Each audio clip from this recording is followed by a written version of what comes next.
Ubetimi etie your information centers. Ahudo ebreso ekuta Kasiebo ma omoto apete do akire dia man saso na YouTube no ubetimi na wahwen na watie ewo XYZ Broadcasting Limited multi TV big boss no me pacho tie Power FM and afi eye Radio XYZ na se watimi ede wadwenkire aba abebo Kasiebo ni wo so ahye na foforo nso no enya bi etie ede aman na nsema ede bram ne di akotene ewo Kasiebo no ebi ane say Ghana Armed Forces any process jumako na nei wo mo ye joint operation e wo mantam ahodo miensa ye beko ne akoyesa de ensem no emu nkyeremu esitie na wasa dwumadi kroya mu nso amane bo ya nsaka anisoko piemu ewo eye elwa katese wo increment mana nipa eba ye so mo nso mehwe so menya kwanya adom asira dwumakuo no emu beye nsia amane bo ne se omatwa na mo ho se mebom na yetimi edi nkyerkyeremu no abremu Speaker of Parliament so edi atudwa se nyame ya adom a wo kyena fotosamfo ereba be piemu wo mrahye bedwam na wode o my Ghana yakwohumesika 2026 mu samno ababetuja saso ana Ghana mampenye ade atudwa achirem se wo hwe akwan a tese ewo man Ghana mato da bia na kasa kase ne se de omusi load no ebroso eno aka ho bi na akwan no etimi esenti enembre behwe na yetimi ayese ka bia no befa load ewo sefa na etimi aboa yen saso ena committee a wo mo na hwe apomde ho nsam so ewo my Ghana mrahye bedwamanei wo makonsra hwe ewo Atlantic Air Life Science Air Laboratory wo mo asoye saso ana sofo hwe ensase samso ade atudwa sese eye inwa tese lithium deal no ekopiem awo mbra hyebedwafie na no no ana edom kuma no anudem esuma ma ewo ho saso ena na ikrata tenten every endi samanyoko no wo masoye abani nyina efa Ghana mampanyi dada wanya ne ba bi ko Jerry John Rawlings wo wuye emfie numnie wo mo de krata tenten abamonten saso ana edom kuma no owura afenyo marking ediomanim no echirem se wo benya pa se eye owura bafo boni ni approval no ombe suspend kura so omgini tuma Stella no enyadia ebeyi ensem wei ani afoforo pina enena wiei wosamufo aso sokroje yede emu nsam eba besomo na enwumakuo binum adaroma ena Kasiebo yi eba wakwamu ene yade aseda ema Benji Estate and Investment Limited omsebra beton sasia tesamanso ni ho na fesi adan saso na natural mineral water enso esiemu de denden saso na mega cash lucky boss game no me pacho faso na disika na entimi embo saso na jante step madake me pacho bronya ebe no momodian bowura na wo manenta ade mpaboa ni nyina na watobi na etimi aboa brepe mo nsam no wo betini efe mensaka promo me pacho no so faso nenya sika na tese etimi aboa saso na Bamunda games no me pacho 2025 yade ahye so brepe mu nkyerkyerem nyina so no yade bema wani nyumeku awodo amosuemu na Petroleum Kasiebo no yade ebram efe ya age adwa ebetena se de nsam no nkyerkyerem nyina emam no eyami akuya krantema na afi nana adwa kwachwa efe adawro ma besra na kase ni se wo nyina so no yade atudwa ede amamo ye hyansam no asia na esensam no dia eba no enya de mu ode pa esane samane ebo ensa kan se enenu kopiemu ewo eye elwa stadium ho na ho na Ghana Armed Forces increment ma no nipa omo ye se omo pese omo dom eye Ghana Armed Forces no se dwumadie ni fiti ase nyina no omo hya ase ho na se screen ni ade no se omo hya ase timi aye nipa se timi ekobi recruitment no wonsam no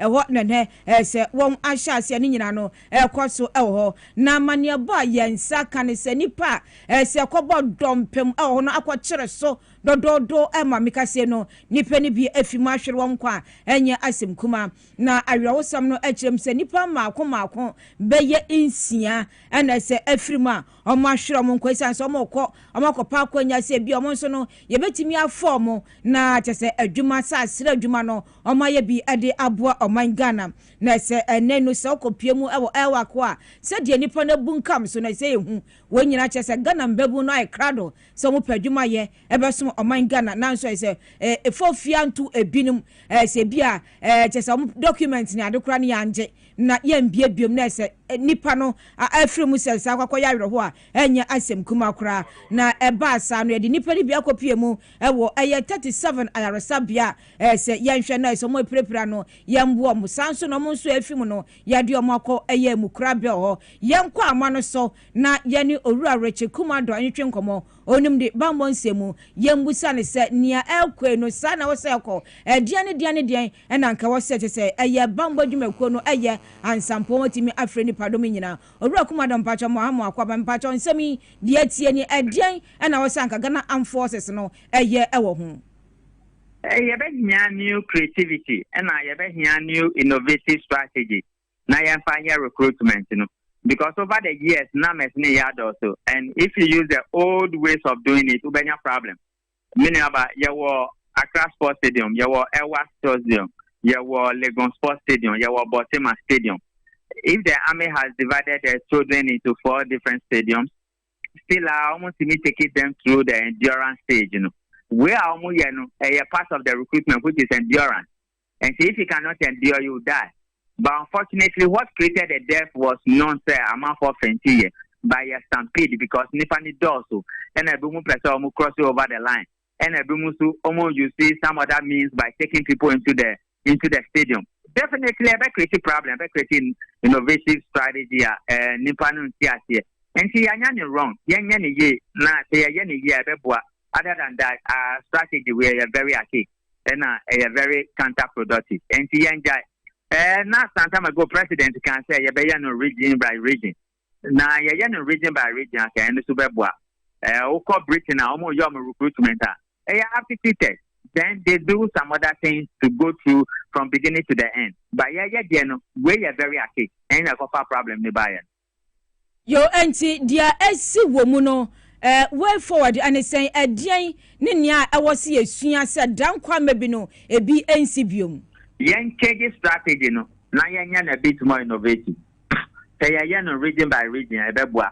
Ufa Greater Accra, there were 4 different stadiums waha. Yeah, you see alphabets by their names and separate them into various stadiums. Now Obianya find number inside. After all, they are just taking their documents and going through the screening. Share olden days, it's about winner takes all. It's about man past man. When you look at these children there and you look at their body sizes and their faces, these are people who want to join the army because there are no jobs for them. These are people who want to join the army because they want a permanent job. These are people who want to join the army and they don't even know what it's all about. And to your program, very thinking, say, now, create problem they'll be very unhappy and they'll be very dissatisfied. And their parents will also not be happy with this particular type of recruitment. And see, the army should learn from the best practices elsewhere. Now, and this is Kasiebo.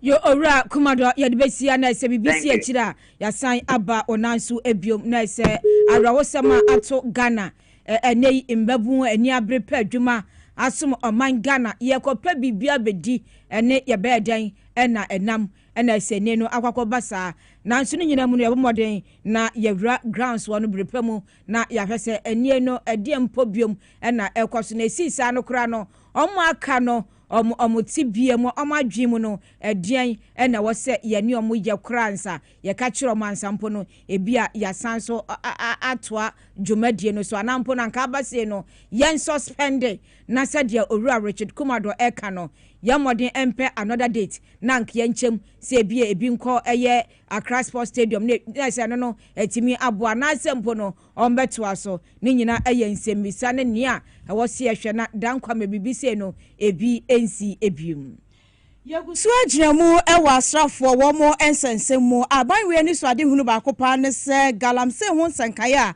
agensamo wo my Ghana no obehwe na watu asiedefo na timi aboa ma yensu ane yenkwaye mu nsem no bibia timi adeda na akwamu enu nti no wote National Anti Illegal Mining eye Secretariat wo mo ba behwe aboa ama yetu eye galamsefo eso esa nanso kamia yese empempren emra eye task force ibetiasi form akwaye adwuma no na galamsefo ene nipabonfo bi ato ahye won so anano die ikura de womo ene environmental protection agency for ena womo ekoye operation bi ekowiase kan kwanhia kopie mu a ensentrofo eka ho bi ene task force mpanifo ahodo no binom eprepraye bi mu daso gwa yaresabia womo eje ayarehwe enu mu ne nekrata tentene efri Ghana Armed Forces womo aso eba na krata ne mu nsem nyina ene se ena homache ena chese womo ene process dwumako no aka wontam abanchiri mu a ene asante mantam mu ene ahafo mantam ne mu ena afensu kopie mu ofra mantam ne mu a womo di operation bi ehhehye so ene yenya sikuro no so na wo be ma ne yeso mu a ye be kire wo kopim se hwehwe mu be da di sa wo efomagudi a ye tu no wonka ho bi ansa na ye jaiwa eno ne ye operation a womo di ahye se ne ahomachi emrante kwa ya so a womo no enye asem ketwa na sansem ni nyina mu no ye bekwa yama no bofo a womo ewo sa mantam yi emiensan mu na ye ne womo akwa twetwe enkomo eti no ye bekwa eye asante mantam emu na yenko na nanapia ewo ahoma no so na ye ne no enkonkwa twetwe enkomo nanapia wotime ka memwa ha awie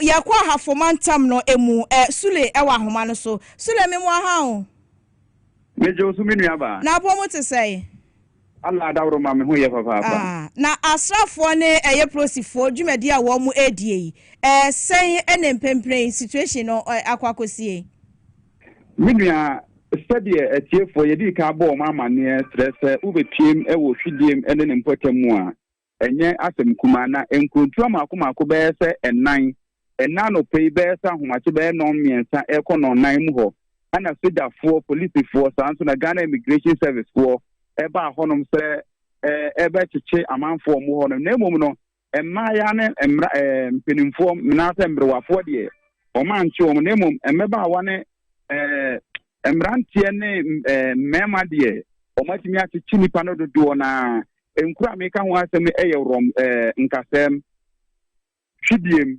goso mehame entotroso Kenya so number 1 number 2 honom de ubetiem wo san kurotu amabugodi na bema ba akukura ni ho omu nyina adwane akwakohye enwuram omo mechi omo machichi dodo na so ede omo ko various centers a omo ede omo agu awiem a omo da so eda ho peple me no ekasei na yekwa afrabo ni nyina bebi o machichi omo no ye hu se edia pani bi mrehye bedwani bi ana se DC bi atie aba honom esan se die si ohwide ma mrehye bedwani a wo Stephen North ekọ honma na ho asem abayi enam so mampinifo no obia esuro se obekọ obia ye beka se otiri edi anim ana se odimu ekọ busa soldiers for die ntra omo ye sa no ma no ka tro mo se esan se se dwuma se esi ama ma attack omo de nemom no ene wo kwa so omo be chitimamfo ni nyina no omo bu omo de omo fa ayaka diem no eye NDC Regional Youth Organizer ye friend Masaud Sulemana ono ewo menchen ma menene ni nkomo tew na yenhwe Masaud me omo akwa abade wo TVS wide so nya mejo so enne unya kokoduro ene soldiers fo ni edi nkomo twamfoni kireye upie monten so no die na uhui yedi kan mamchia ya hwefo no ya tefo nyina na maka se afo mind yantina asampa ya yurafo ya buto se mbrante ne mbaba wa omoye adwuma ma kunumde ba ma ya fa NDC and His Excellency John Dramani Mahama and na yeda sore ya mbrante nyina to yurom ada ya the some ko so na no ewo no mo somo dwuma die omadi no ama asojafo admiral chemusam abahama obi biara wo ya brante wo jan na so bia no bia ni ho a wo krom nti as commander of the Green Army in the region na membrante nyina to yurom de anya asampa mami badana ankunam enti one mpenimfo adi nkomo mrehye bedwafo no omadi nkomo one regional minister adi nkomo amo ma hu dientra enam so mo di sa adwuma wi ye adi nkomo ye kwose nyina ye na anu nsama SPA no ana military for issue statement mo pese mo hu omo chi ni pa binuma na mo susu omo ka ho bi yes which we support obi biara dano na nsawu ma omo ye yaga dia no we support we leadership for the party in the region support any panel on the Murendi. Nemum, there was a few years soon to say we be around town Biano and to say my kind na uniform I na trade to ma yato share Branton and Babaono. Yes, I decide uniform na eba una. And I mean na me adebakwa ama me wura ho kasipa yes Abrantie bi a what pay from them a what dimrika. Na what dimrika ko no nyina no na so je first stand no. Na abro bi nim say ono so ka ho na we na je say what dimrika bi na wa frato betam. Aya ho samaya. So we share about 2024 I have mantamano. It was apolitical. Among for nyina your margin said there is hope in the excellency John Dramani Mahama. Then na kaboom it to Abanoma for the first time in the history of the NDC. NDC to me winning 5 seats out of the 6 seats. Now for the good sorry. Ankatiboni kakrabia woman I was saying about today use Ankatana from no. Ankatia bag na no ya jatum. You have had here as the leader of the youth wing in the half region. I am starting today. I am not happy at all. In Pennyfoot, a foot over and answer at the Sredia now we are 2 penny. The American say, Sebi. Akolabia and our youth bia now involved piano. We call for that person arrest to face the law. Name Defense Minister, His Excellency John Dramani Mahama, the Commander-in-Chief of the Ghana Armed Forces. We are your opinion. Mr. Say, yeah, the 2 be amount for Mumbai Juma. Yes, I said, 2 minutes according to the laws of Ghana. 21st century. Every my bana abranti and Bemba be who Kurubiano or Manipulato Urum. You look at say, Bemba Bian or the other Urum. I say, Binu Homayari, do a BPR. I was almost sorry, no Mokotadru. I was almost no Madru. Franco Fanino, or what to be anything. You have been to walk out yet after now, don't make the cry for a mum. So you're also present to me, Mituaya. Yes, I'm not here. Like I said, St. Elizabeth Hospital show a video more, and if Papa Habadia, and then Obidan Pasumpo. Now, what is such a father by Biakuruma? I'm here to can say, and Yakum Pombajin and Crown from the summer. No one corner, they want him home. Until me, you are so be our only beyond say, I'm a man of courage, but not yet. My Madanaba, my Buto. Yadance.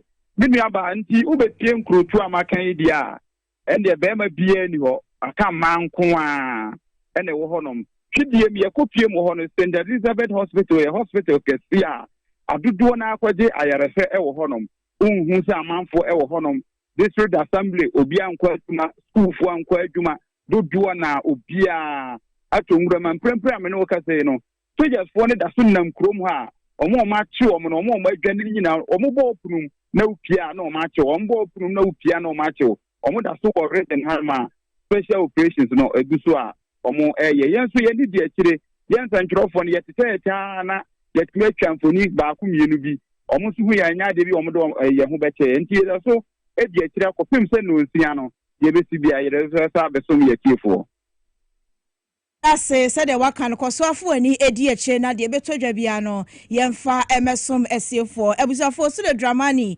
yama no boni a wotonkra e de maye free ahafo mantam no emu na asrafo ene aplosifo joint operation a womo ye no wode emu amanebo aba besom ye no na operation ya womo ye asante mantam mu enso eka ho ebi a chese honom so enya asem ketwa said the sude di kan ye bebo wo punum ahomache ubie pe na chese me mama ya yire wo pe chi ese twan ye toto ahoma so na ya hwe se yensa ebeka ya na musini e wa asante mantam no emu na napia na ehono mo so no said the operation asrafo enya prosifo ye no said ye emu ensenkaye esi etia no na enka wode ehono mo so amanebo aba abesom ye na operation ya wo mu eye ukopie mu ewo oboase ene ne mpotam emu ana chese broni e friend said that drain eye oboase anlo e na afen so oboase nhia so wo mu de ebi ahyehye so wo honum gidigidia enya asem ketwa ama chese nipa wo mu akire wo mu no se wani na nsa wo ka che ni nyina eye galamse ku aye kudi atia ne de nhyehyɛ ma pagu akwamu said de beye na yensuo ne yenkwa ye ho nsam no bibi atimi adeda na akwamu na sa operation ya wo mu eyeyi na chese nipa wo gina mu edit team nanim YGP anaimu obuasi operation no COP Dr. Saibu Pabi Gariba one in central for etwetwe nkomo ekyerɛkyerɛ mu operation a wo mo ye no sen na emu ensankaye esi etie ye hwɛ ni mu sɛ yɛbɛbɔ COP Dr. Saibu Gariba na wabra no ne central for etwetwe nkomo na yenkotie Dr. Nenini bi. A Christian Teteyo, the Inspector General of Police, has deployed various COMAB members to support this operation in Ashanti region. For that reason, I am here with Commissioner of Police Oklu Jamera, Joseph Oklu Jamera, the Director General in charge of legal and prosecution, Deputy Commissioner of Police Eric Kenwefo, Director General, National Patrol, National Protection Department, and then to support regional commanders Ashanti South, and all other security agencies in this region. As you are aware, we are going to undertake a special operation in the region. You know, the locations will be disclosed as we move. All what the Inspector General of Police want you to do is to be professional, extremely professional as you conduct your business. Please execute the tasks according to the briefing that has been given to you. And as we go, please make sure that you are firm, you are robust, you are professional in the execution of your tasks. And ensure that you move in groups. Don't go and isolate yourself. There shouldn't be any isolation. All of you should move in groups, be brave, be apt, and then execute the task professionally. Kotie COP Dr. Saibu Pabi Gariba wono na chese team a wo mukopie mu ewo obuase efa asrafo ene police for joint operation a wo mu ye wono na da wona no ene wode sa enchiremu we eto edwa na adwa tama suleni NDC ekasa no osini mema adwane we enye se ubedwane because unim se unya gala se bia adena udwane tax force na udwane ayeden enti enka se bia ya se bia wo mbema adwane se ye nhwemu nka ho ayejawo anampo mimi nka wenu mi ndwane because me ofia me nya ahwia me dwane akwanyefa enti obia ntina be bia ote na wo munim wo mo hwehwe wo akwa enti ya chi wo munyina ye koson so videos so na mo nka ho ye beja enti no wanya ade a ye beka se de follow botane se galamse ni nia ekoso na enye no yenko emfa entia yanto aso na yanko ensamo from yakọ ensamo from na se Ghana mampanyi yewura John Dramani Mahama enso edi nsem bi atudwa nsam no ensem ha o me papa esanse etore bia na mono so ma Ghana yakwantimpon no na utihye pa na hwege se kasa akasia followed ni load ewo mu na ni nyina na eboa makwan no etimi se na no ena ochem se obehia pa se Ghana efo ye omodwuma so mehwe se azload ni ade measurement ni ade ni nyina na befa no pepe no wasre so mo hwe no mu lisa adwuma no nemboa se be na se yakwan no so no ye betimi appraise bo sanse ne yes eskebebrebe na yafa big push initiative ne so de aresa akwantempo awodo no yesiesie nia ase yesiesie nia etese nya nso no ye ne foforo ade aboa na de bia metablisika no bi ade ne cars ne load abese omre na ekura ka se roto ni ade no yangi bia o manga na mani nyina no anya ade a ebetimi abonti wasre se ne no ahyenkafo no enhwe na ise cars no load no mfa no pepe ne mboa na ma yakwan no so no enya hoode na nsema gana mampanya de tu dwa no ebi eni. FASO has instituted a new weight restriction, and so what our people do is they load one truck here, overload it 120 tons, and then they get to the border and they offload the goods into 3 different trucks before they can enter Burkina Faso. If Burkina Faso wants good roads, we also want good roads. So we're not going to allow you to take one truck and go and offload into 3. So I'm serving notice. We will have stakeholder engagements with all the people in the transport sector. And when we start implementing our weight restrictions, we hope that everybody will comply so that these roads that we're doing will not fail in the next 2 to 3 years. Mpanyin se bebi ehia otumfo no ho ena so ye adwuma obon kpankpankpan na se sadia kwan no ese no ha Ghana mampanyin Ghana fo nyina eni nti no ka se yenhwe na yendi mmira no so na atimi aboa ne akwan ye ya achepa ede amayen. Ye to ansam no so na ye de ani kiremu e wo my Ghana ye mra hye bedwafie mu na Speaker of Parliament eyon manyamfo Osmana Alban Kingford Babin ne wakasa e de nsama tudwa se nyame eye adom a Watchna eye finance minister ato forcing ebeba be fragina pie ni asaso wa mrahye bedwafie mu na wo my Ghana yakwa humasika mu nsam ye koye nimu yi akwura afimpinu ene aduanu ensia mu no wode yesika sam ho ntoto ye nhyehyɛ ya aban ne di gu akwa mu aboa ama sika sam no ye koye nimu no asa gina kama no wode mu nsam nyina ebeba abeto eye edwa nanu mu ena wo kyerɛ sɛ san nhyehyɛ ye wei no agina eye o my Ghana mamra no eye article 179 ewa 1992 constitution ni mu eno ene chef finance minister kete so obeba na wabekenkan o my Ghana yakon masika ho nsam no ede atudwa na budget no eba se ya omanfo bebre ni tisiru adwadifo ene wo mo kra niema ena afen so temamufo wo bia ewo interest ewo mu a wo bia hwe ni mu se ne hawo yebeka wo budget ni mu na atimi aboa na wondwadie ene nnwuma ahodo a ekoso wo my Ghana mu no bibia timi adeda na akwam na SYZ Kasiebo yetisi monten ene Ghana fo binom egwotwetwe enkomo eji wanadwenkyere ene ne wo hwe ni mu se ebetodwa ewo budget ni mu ensem sei ene omanfo no editudwa. At the beginning of the year, the budget, the finance minister, all the promises he made, is able to fulfill all the districts. Even the president, he said that the Ghana cedis, according to the dollar, it will be around from 10 to 12. Then we are able to fulfill that promises. We mentioned a lot of things. My expectation is, the way the things is going on, I realize that the price of the things is going down a bit. It's not like 2024, 2023, the way the price of the things is. But now, I realize that the price is coming down. The person you budget number says, oh, your cost stores now. I'm stores for an casa.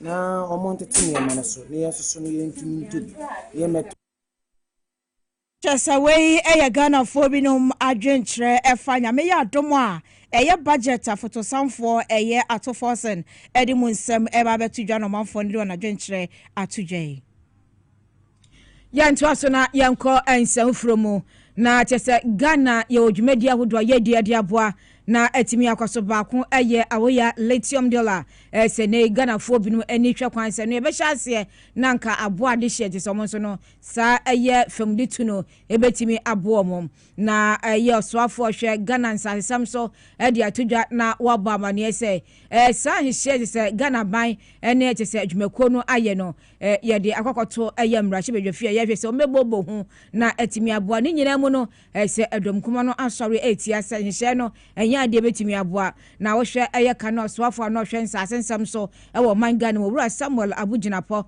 ede atodwa achem se ne no se wo hwe sa eye don hye ofra se yatena sia na Ghana percentage na se sika wo se adwumako no etua adema Ghana no ya de se honsam no esu akora se ensani na nso nyina mu yankwa na entie nsema owura ama kofibo a ede atodwa ewo sansem yi eho. Mr. Speaker, as you know, the lease was presented indeed in the 8th Parliament for ratification pursuant to Article 268(1) of the 1992 Constitution and Section 5(4) of Act 703. But it was not ratified before the House adjourned. Since then, the basis in which the agreement, especially the price of lithium, at the time of the negotiation was about $3,000. Price of lithium had fallen, the current price to about $630, making the project really at risk in going forward. The company appealed that if they were to go forward, certain key provisions must be looked at. And that called for us to look at the new lease. The new lease has been negotiated, sent to Cabinet for approval, and we are here in Parliament to get ratification in accordance with Article 268 of the 1992 Constitution. I was going to pray and apply to you that the combined effect of Order 97, 1 to 6, respectfully, I was going to pray that this laying be overruled and this laying be rejected because, Mr. Speaker, I have the various components the minister has submitted to this House as being the fundamental terms of the agreement between the same two parties. What applied to that agreement in the 8th Parliament,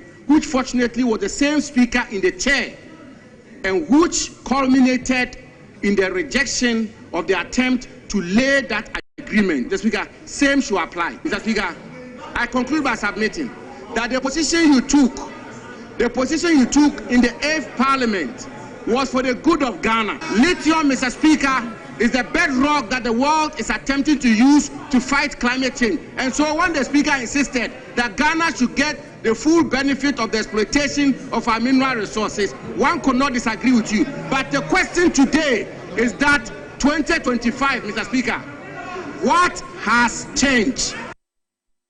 Na no just bobo so ewo mrache bedwefie oswafo hwe Ghana nsasem so ene kan ne soafo a na just ono sa position no ewo ne nsa na nyina mu no owura amakofi bua asanso achem sa hwe deal just ekoso na just ne nyina no best betimi aboa Ghana na ama mbebu nso no anye adwuma aye eni nti ne no omo hwe se mrache bedwafo mehwe no mage de atumu.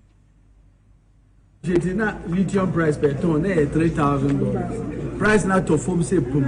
See lithium per ton $630. Project we are lithium we are seeing now stop. In the company by say now price per ton $675. It's not possible say lithium go forward. Community near influence you say my fair as I must say say project cost. Man we some project. By President Mahama Ojin Government and the crime ben faso. Any attracts any government who say, okay, Mranangasa royalties no year 5. Into no Yenfatus scale be so. Said a bear, so royalty no, lithium price no, $1,000. It will got 10% royalty. A trapper, it mean negotiating about. In the Yelusu, we are just trying to make sure that we get the project on track and to make sure say the opportunities for job creation will be done.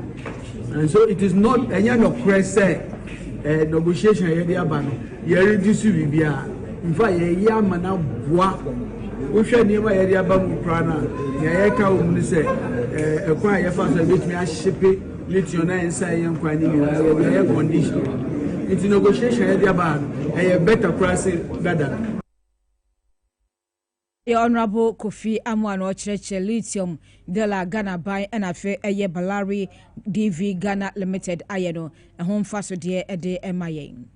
Now management wamo eda Atlantic Life Science Limited ano NNA wamo dia de sedia to abai nanim se wo share sagleme housing project na enka bai ne hwe na nka won locate informa industry ta wamo edi dwuma ewo ningo prampram ene ne mpotem mo se de beye na nka aboama adwumayefo a wamo ye adwuma ewo industry ta hodo ne companies ahodo ewo sampotem monom no wamo nya baabi atena na aboamo na konya bedie mu nsam bibi atimi akoso kama na quality assurance control officer edema Atlantic Life Science Limited Mr. Smart Bedi akon eno de nsem we tu dwa wabra Parliamentary Head Committee konsahwe womo asoye that maybe the Saglemi housing we can also consider if government can allocate some for the industries in this enclave. We appreciate that. And then fast track clearance for the cold chain products, because we are going to do vaccines and most of the standards, the bulk and other materials that we use require cold chain storage. If it stays at the port or the airport for a long time, it can have excursions in the temperature, and that can affect the quality of the product. Timely payment for goods supplied is also one area that we want government to assist us. And then the LI 2255, passage of the LI 2255, the revised VAT exemptions regulation is also key to us, because now inputs for vaccine manufacturing has been included in the list of those materials that are on the list. Then export facilitation and external debt recovery. If you quite remember, I think just last week the president of PMAG made an appeal to government to help recover some debt from the Sahel states and other countries in the sub-region. So that's also another area we need support. And the 4 final points, we need funding support for our new projects. We also need to understand how the $50 million that has been pledged by the president. So we Mr. Smart Bedia Kwano quality insurance control officer Atlantic Life Science Limited Wamo Asye na enwechino na chairman Edema Parliamentary Health Committee no Dr. Mark Kurt Nawani wanonso somuse sa 50 million US dollars no Vaccine Institute abane ne wamo esan no wamo behwe se bibia bededa na kwamu na ebedru Atlantic Fonso no wamo ebenya wonchefa wasa deal no emu. We are expected and will make sure that we carry this message across to the government. The government under Mahama has assigned around $50 million to the Vaccine Institute to use to see whether we can produce vaccines locally. And I believe you are one of the companies that's poised to benefit from this initiative. Now, Chosanya Ekotie Dr. Mark Kurt Nawani wano chairman Edema Committee wamo sharp omde hon samso ewo my Ghana emrashe bejefiemu. Yamfana se ema aboafo asuasia yade Kasiebo ebrem ebi mensaka promo jumedi me pacho we agudi yedi phone so na yade pesika won se ne no chese midweek ukuade mu ne ewure nti modern so fa phone no na wadale *274# *274# me pacho choose Power FM ne fedi hihye no achi obetimi atwa 55 cedis 10 cedis me pacho na mum kai se mra wo twa ndodo no na so chances of winning no and so doors no ewo dwumadie no so enti koso na koso na watwe mu nyina sika chese edawa omoche no enya asem kuma 50,000 Ghana cedis a oso chefa ewo mu enti twebi na obedi na oso watimi ama chese fie ayakono we sika be fie enti udia na odi sika na kofia kobo a na nyoma nso etimi akoso we mensa ka sika be fie twebi na oso ebetimi aboa yi na watimi adini kase sa so na yadenda se ema X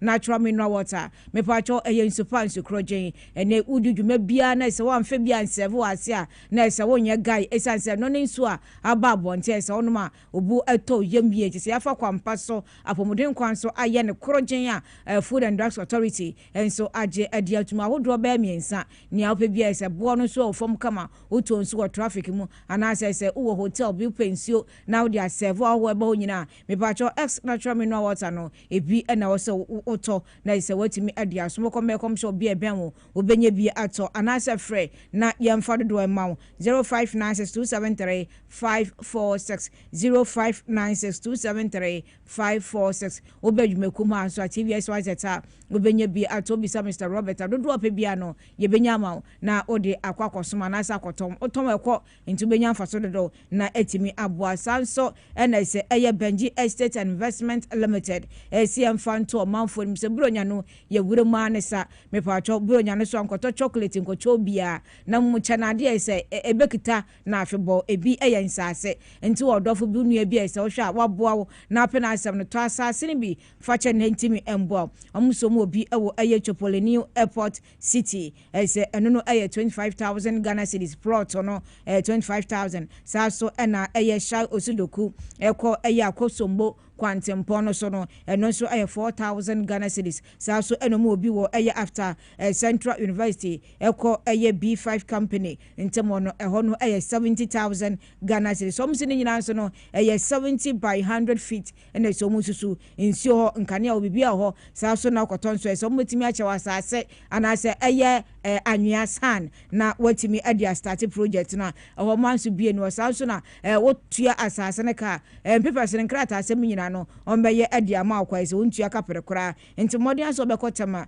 ɛyɛ community 25 junction ɔmo ne goodness filling station no ɛdi animhwɛ na bɛtimi afrɛ mo ɛwɔ 0248 780 887 0248 780-887 na onyoma kasa na say 0553-116602 na onyoma kasa nsase ne bo ewo fom na iso mo so mpe bi ma na wetimi edi esi udan sa so na gentle step madake eso ekan me pa cho buronya na eba no ho ma oba no ho nye fe oje so onye kiko and so pentare ne bo fom na papa pa amoro ne ntare obenya ni nyina bi ato gentle step madake mba ne mbe ma mpaboa ne nche se bibia obenya bi ato ho saa so na wo pe bicycles and tricycles enye fe na akrabi ba bia koho na koto bi ma abofra no so no na ninja wo pe high chair baby skirt baby seat na fe baby walkers na nyina gentle step madake e de bebre pa aba ne bo so e wo fom omo mo ye adwuma no so monim da ho wo pe diapers na fe breast pump baby food nyina no ko gentle step madake omo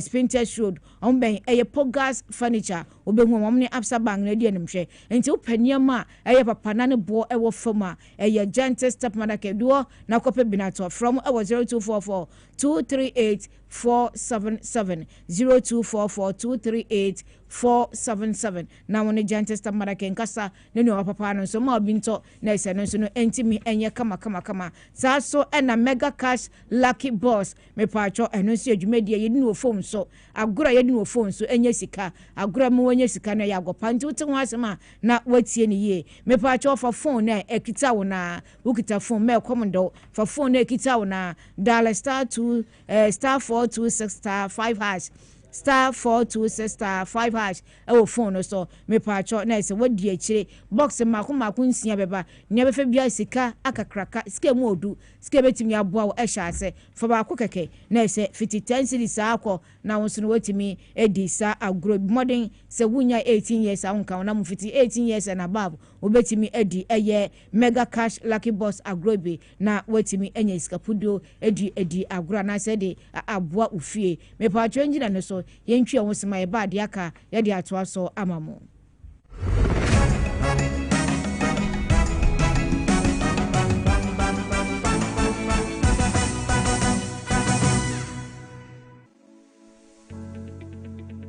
The National Petroleum Authority hereby cautions persons engaged in illicit storage and trading of petroleum products to comply with the regulatory requirements to operate in the downstream petroleum industry. The NPA Act clearly stipulates that no individual shall engage in any commercial activity related to the importation, exportation, re-exportation, shipment, transportation, processing, refining, storage, distribution, marketing, or sale of petroleum products in the downstream industry without first obtaining a license from the NPA board. Failure to secure the necessary license and properly regularize operations will result in confiscation of petroleum products, prosecution under the law, and decommissioning of facility. For more information, contact the National Petroleum Authority on 0302 550 380. You can also visit our head office located at Jolu off the N1 highway or any of our regional offices. tell you one now one blow. 1-1 now one control. Bermuda Games of 2025 reloaded. This time around in this gala competition, yes, bro. The teams are well represented. Team XYZ. X Natural Mineral Water. Work Natural Health. Medimosis Clinic and Prostrate Center. Mirasi. Bermuda Games of 2025. One pay your body. Maybe say with the Team XYZ and a war for trophy nana. He work X Natural Mineral Water. Another Medimosis Clinic and Prostrate Center. Okay, there. Bermuda Games 2025 reloaded. Obakwado on the 5th of December 2025. Major Farmers Day. Damadani ya fulfill the holiday. Venue near Mac Downtown Park. With Jokers, Nechiwa, Labadi. Time near 10 a.m. Pepe. Best your favorite presenters and players. I will show football skill. Mugabe Masi. Yes, my near power near. Ohin Babwa ma Benny. Okumangra. Mankasasoki Nicholas Metsiabo Nedu. Onye Ekuku Damanane Bongo Galeas. Bermuda Games 2025 reloaded. Obeye holala. Na ede na ya obayi a oda former son ye funu mu Oh Mr. Entry also ya reya titi be benfie pi nanso ne yam nyono da se me chew no ahodo amato a me hunu hwe a ebe ya nwanwa menyi ni se what also tamfo hexa capsules any hexa mixture ya no mbom kotia also no bia ma no anom anka ne ho ato no dadaada also dro de eno ani hexa capsules any hexa mixture akom ni nkyeremu also ye kura eto ye funu ene ensunu mu etuma wo ye funu ekeka wa wogire wo ho a enyi also etumi ema wo ye cheko ebra wadidi awie so how aye also de a compare hexa capsules any hexa mixture nanom bom na ho ebeto pedudu atu a ko okanshi drug lane Kumasi Dani Herbal Takradi AA Mensa Anafre 02038228855 Apinfo abatan a woma won mofra no fo ene mofra woni mfiedu mienu enka ho Haxa capsules ene ne mixture all satan for edie age adwade nkratoyi yi atom.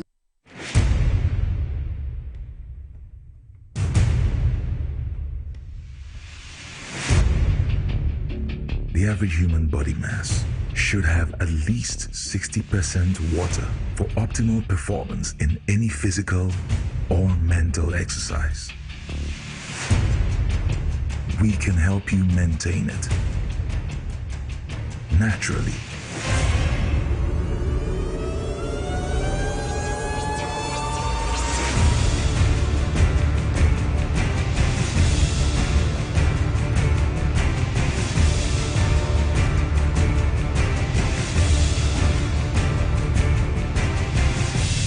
X Natural Mineral Water. Simply natural. For bulk purchase, call 0596 273 546 or 0596 273 547. This advert is FDA approved.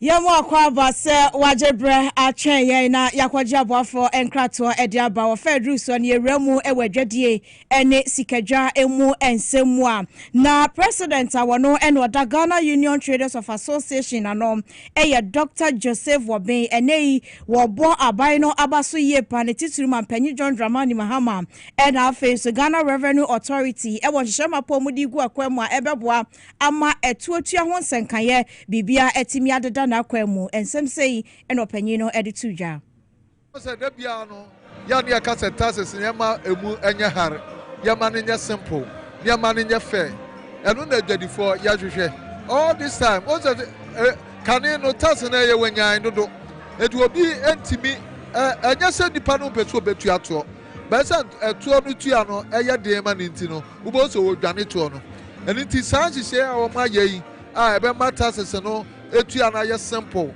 na aye affordable oza eye krokrowa eti uboso obia no ebetua na ye de abo omana konma aboa ye nyina oza abawe no no a hye yebo say obe realign the tax system.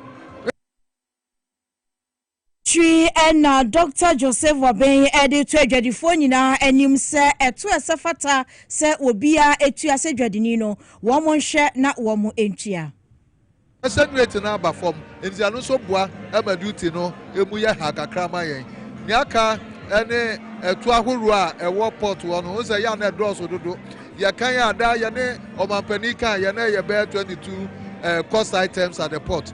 It is an yamano na say ye be pekwa bi na ya hwe say de besi aye na ama ye ho ahen kakra. Ade meka ni say sanji say ya aban dia bayi o say obi an take advantage na ontua ni to because e be do time no o ko ba bia ye be pay evidence of your tax payment and ye de aye bibi ama. Eniti wo start na usua etuotu a eboa wa nkasa na chese we Ghana Union Traders Association na chese gutafo otitinani a woda wonano Dr.